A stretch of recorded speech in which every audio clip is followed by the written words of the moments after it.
Hello and welcome to the channel. Today I have an Ultimate Ears Wonderboom 2 Bluetooth speaker that is dead and not charging. As you can see on the ammeter, it's plugged in and it's showing no charge rate. Now, nearly 2 years ago I made a video about the original Ultimate Ears Wonderboom Bluetooth speaker dead and not charging, which turned out to be caused by the same faulty capacitor in most of those speakers, and I've repaired quite a few of those speakers now, and it's 9 times out of 10 it's been the capacitor which is causing the dead not charging fault. With these ones, with these Wonderboom 2s, it's not always the capacitors. I've had quite a few different problems with these speakers, from which either been dead not charging either through dry joints or faulty capacitors.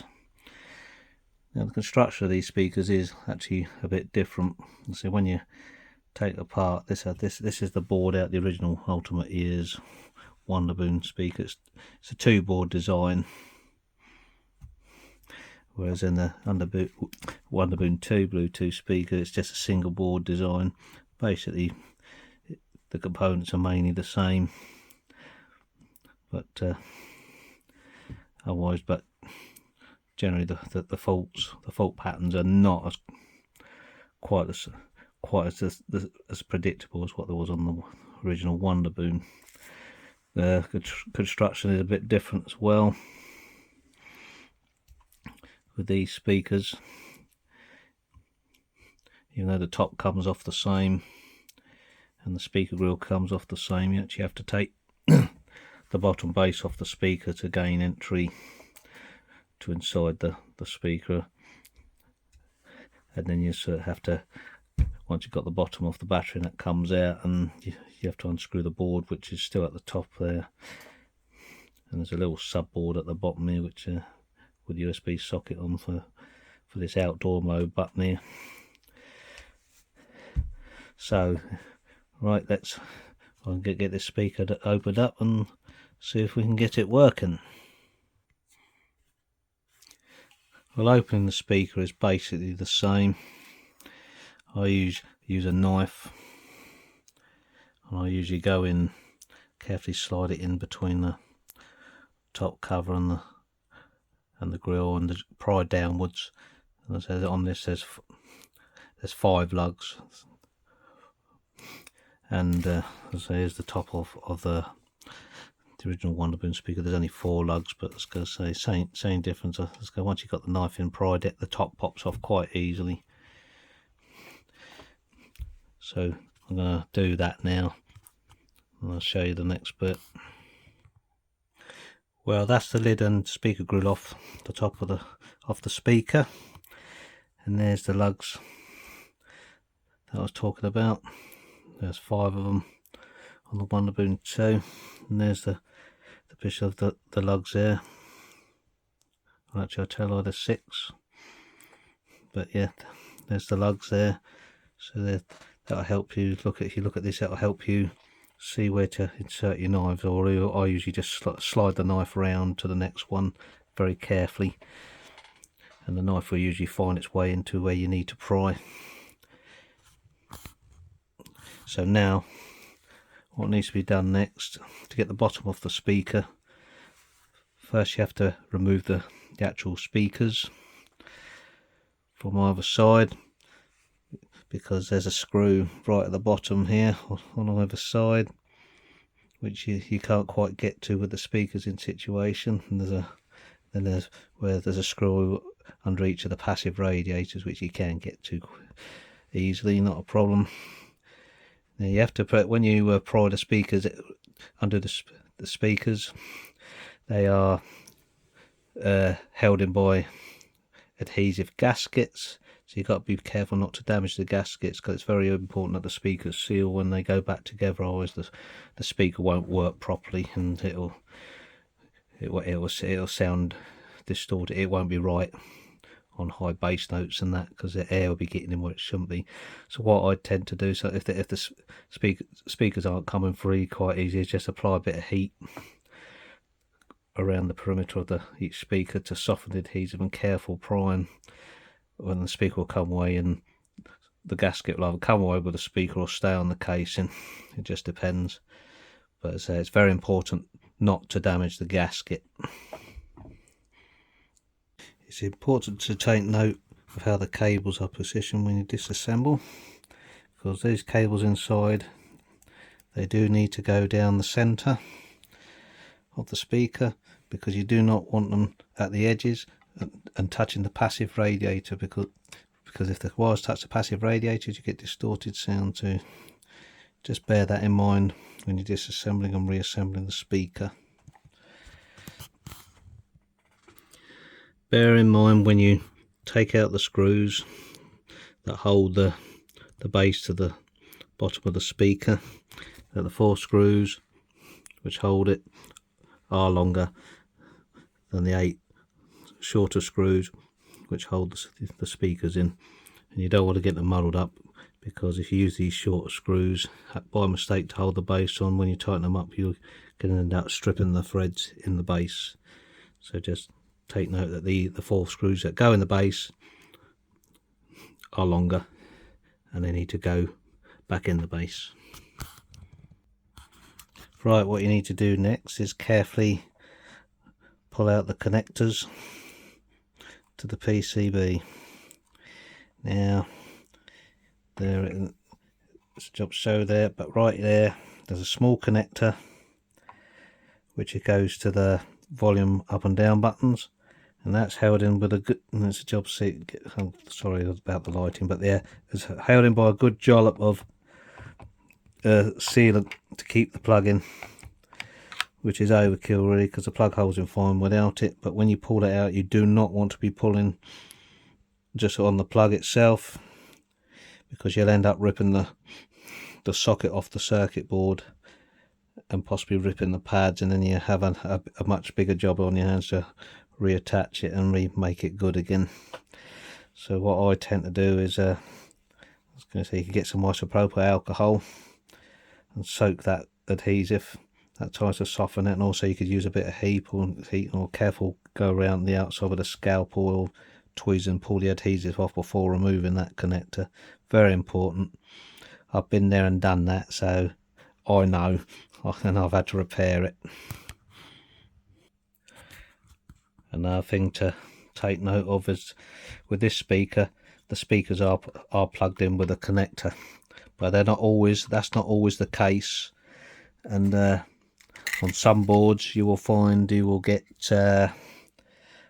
instead of a plug for the speakers, it's hardwired to the board with a fixed connector, and so you have to unsolder the speakers instead, which isn't a big deal, but just something to take note of, because as I say, you don't want to be pulling on that connector on the board if it's not a plug and socketed type, and I've had both. Well, inside there are 4 screws holding the PCB to the top of the speaker, which I'll show you. You can see, I think I'll show you 3 of them, but yeah, but there's 4, so I'll just take them out. Right, here is the boards removed from the speakers. That's the one I've just removed. There's the speaker socket there, and that's a fixed one. And as I said, that's the volume control socket, and that gunk holding that to the board, and there really isn't that much hold it to the board. This is my donor board, and I'll just move them wires out of the way.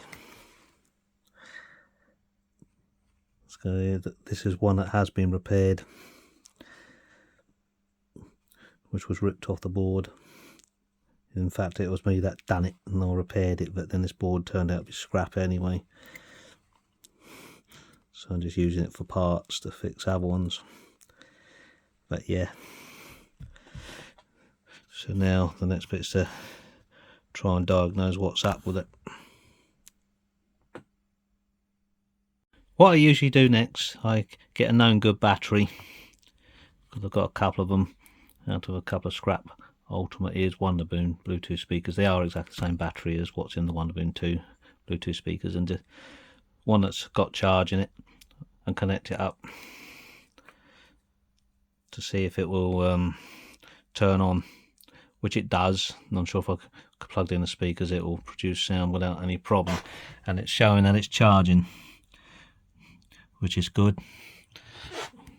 So even though it could be the battery that's sort of faulty, it's not very likely, because I think there's a leaky capacitor on the board, which is causing the battery to over discharge and shut down. But usually, even if that was the case, if the battery was that dead, the speaker should be able to turn it, put enough power in to make the battery management chip on there, switch the battery back on and work.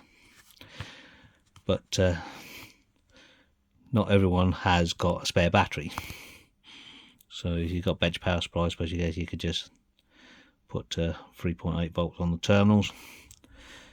But what I do, or I have done, I've gone to Powerland and I bought some of these cheap power banks.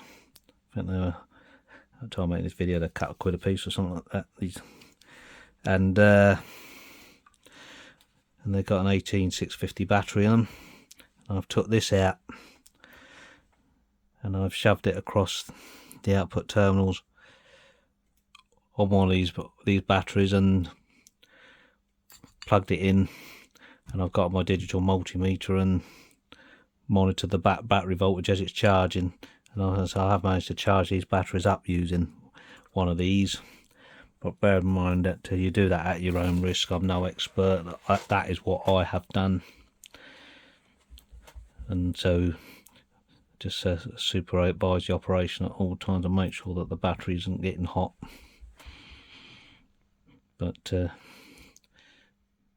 yeah, because as I've had the old battery where it has gone completely flat, and I was going to say gone that flat, and it needed that to bring it back up, because that will charge at a very small ampage. I think it's something like 20 milliamps if the battery is below 2.7 volts.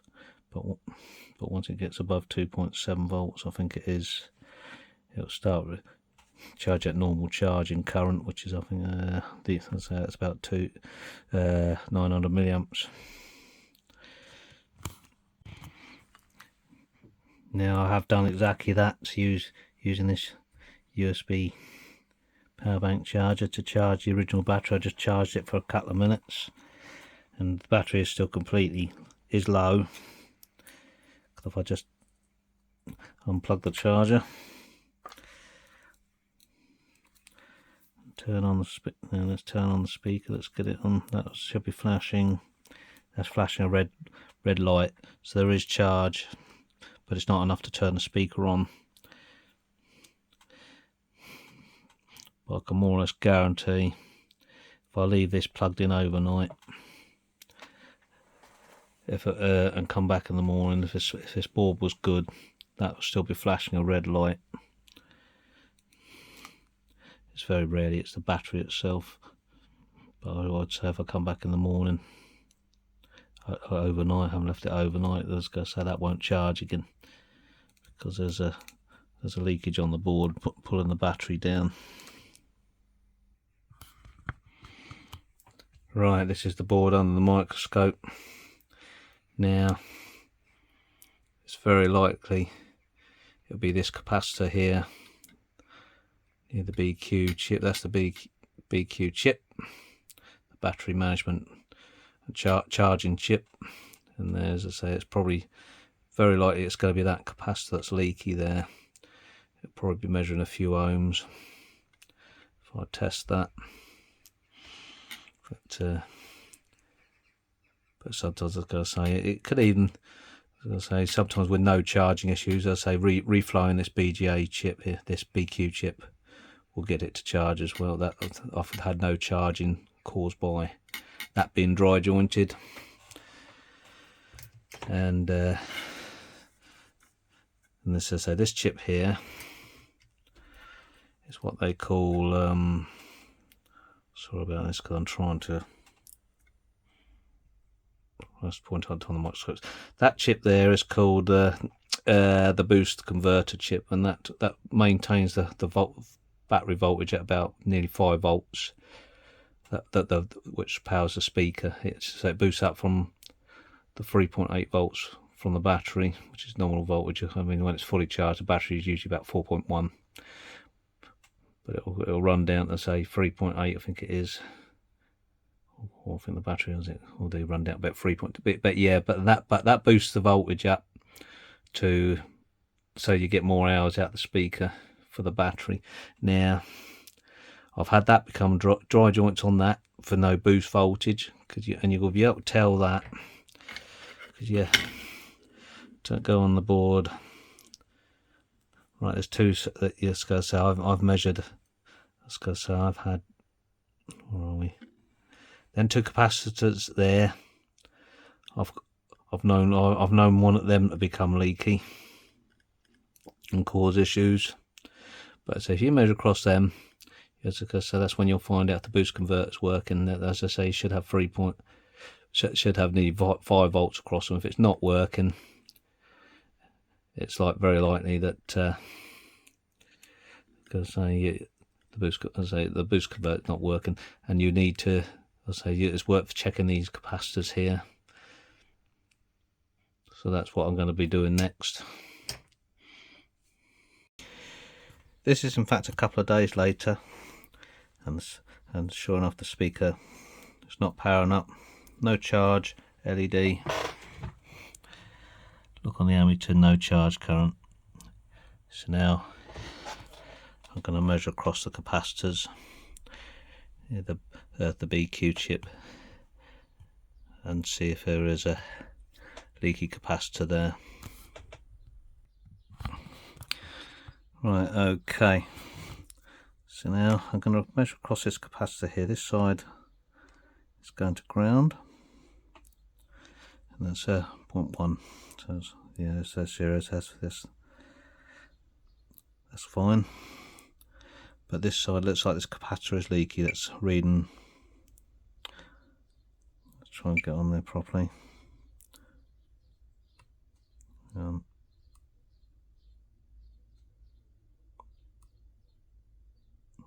Yeah, 405 ohms, which is too low. It should be something like, I think it should be in the K's. I can't remember. It should be for about 3K or something. So yes, what I'm going to do now is remove the capacitor and see what we get.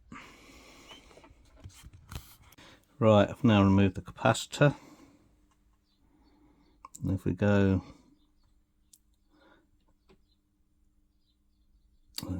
try and get good connection on it, which is very difficult.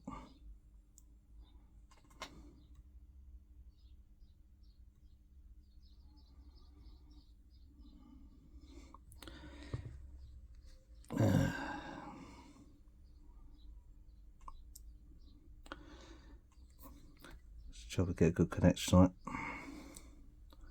That's what I'm doing, really, not using the microscope, but yeah, it's about 1 meg now on that side. Yes, that's ground, that's fine, that's got good ground. Yeah, 0.7. Yeah, so you about meg should be getting across out the capacitor. I was wrong about saying about 3K, but yeah, so it's about a meg. So now I'm going to plug the board in and see if it now starts charging the battery again. You could actually leave that capacitor out. It seems to work fine without it, but I shall replace it because I've got a donor board. So right, I'm now going to connect it to power and see what we got. Right, the speaker is now plugged in. Let's see if it turns on. Yes, we got a flashing red light, so that's good. So now, if we plug in the charger, it should start shut. Yeah, so the battery's very low. But let's turn on the charger. Yeah, speaker's now power on.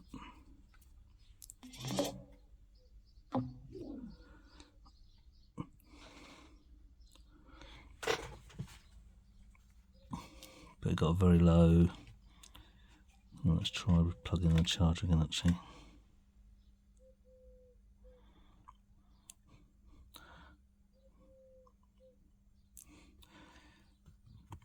So it's going to leave it like that for a little bit and then come back to it. Yeah, so when I measured across the supply, and let's see if I can do it off camera. When I measured across the supply, can't do it.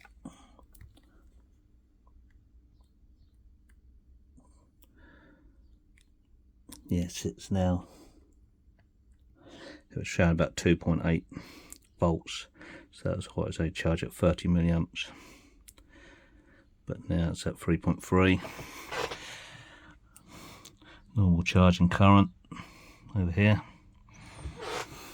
Now the speaker should power up and stay powered up. No, it's not.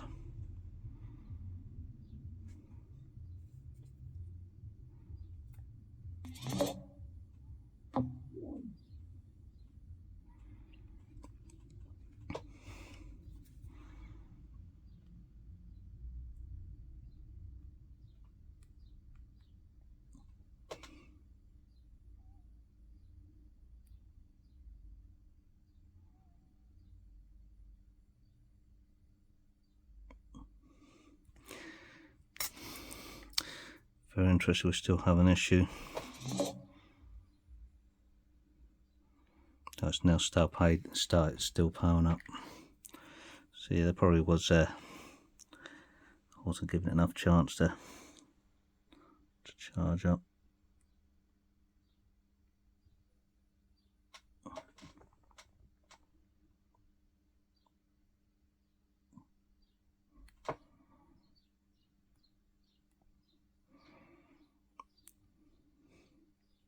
See now,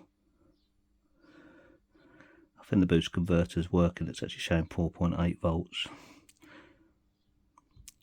Although to be fair, I've still got the charger plugged in. So let's just unplug the charger and see if there is enough to keep. Yes, it's gone red again. If I'm quick enough. Yes, the boost converter's working because that's at 4.8 volts. Now if I power the speaker down,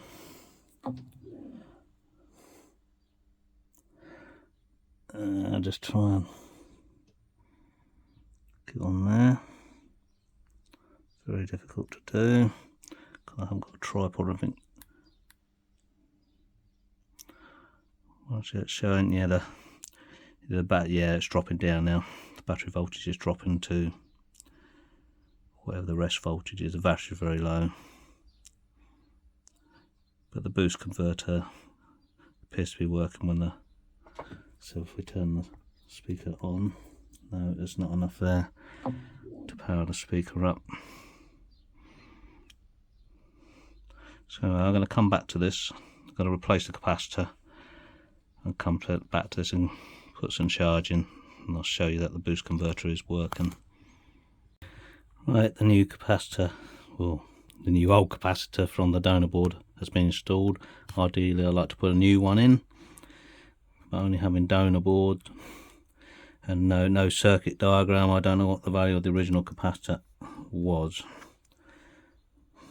But as I say, you could really actually leave it out. I haven't had any problems leaving it out. Because I've got one here this time, I will put it in. So now we'll just do a quick resistance check. Yeah, that's ground. That's actually, hang on, I'll probably shorten out on the capacitor next to it, I think.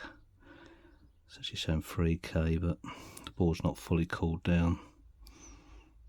There could be some residual charges in the capacitors as well. from when I powered the board up. So yeah, that appears that the problem is now solved. So now I'm going to put some charge in. As I go to put, as I say, I shall put some charge into the battery now, and then just check that the boost converter is working. That board is now connected up. Let's see what we got. We got nothing. That's fine. So now we'll just plug in the charger.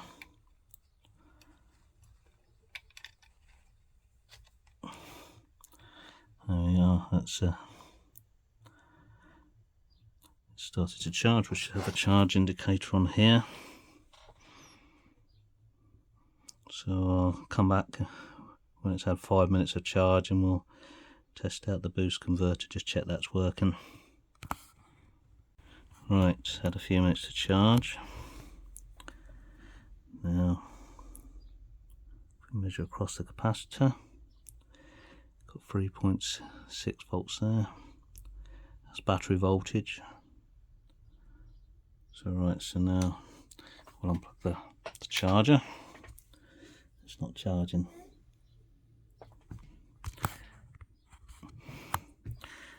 So here we have it.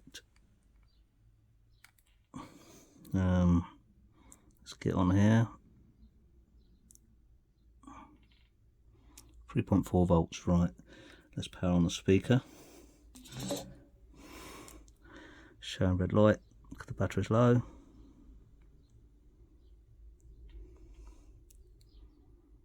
Job to get on the capacitor. A bit tricky to get a good connection. There you go. 4.8 volts, so the boost converter's working.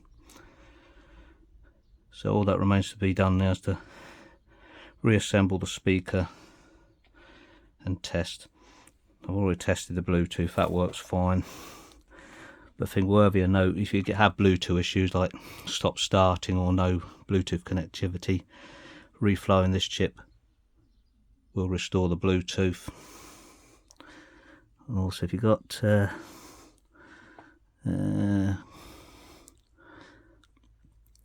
there's a couple of little diodes, right, 2 little diodes there. That's that top diode. If you have no charge indicator, I think it's that top diode. It's one of those diodes goes leaky. I think it's that top one. And if you do that, you'll have a charge indicator.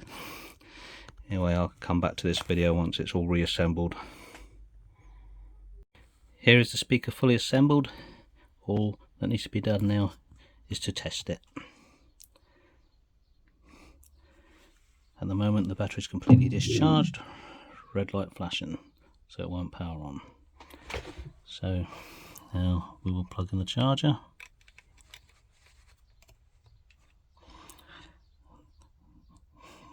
Now it's showing normal charging current.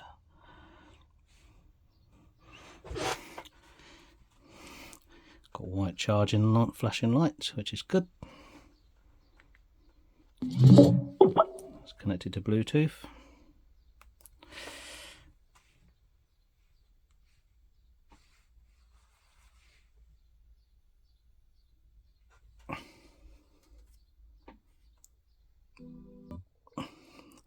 It pauses on the middle button. It plays.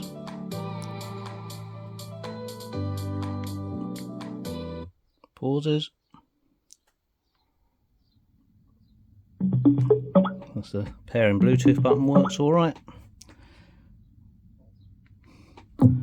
Powers down. All is good. Well, I hope this helps anyone who's got an Ultimate Ears Wonderboom 2 Bluetooth speaker that needs repairing, that's dead on not charging, and possibly any other faults. So thank you for watching. Bye for now.